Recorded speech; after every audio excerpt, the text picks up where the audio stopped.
जेव्हा श्री स्वामी समर्थांचं आपल्या घरात आगमन होतं, जेव्हा श्री स्वामी समर्थ महाराज आपल्या घरात येतात, त्या दिवसापासनं आपल्या दुःखांची, आपल्या संकटांची, आपल्या विघ्नांची राख रांगोळी व्हायला चालू होते. महाराज आपल्याकडं बघतात, महाराज आपल्याकडं दृष्टी टाकतात आणि सांगतात, तुझ्या मागं कोण नव्हतं, तुझ्या मागं कुणी नव्हतं, म्हणून तुझ्या घरात आलोय. तुझा रक्षण करता, तुझा सर्व कार्य करविता आजपासून मी आहे. माझी सेवा करत राहा.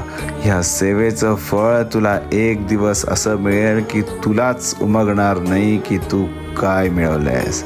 सगळ्यांना मिळवण्यापेक्षा मला मिळव. मी सदैव तुझा रक्षण करता होईल. श्री स्वामी समर्थ.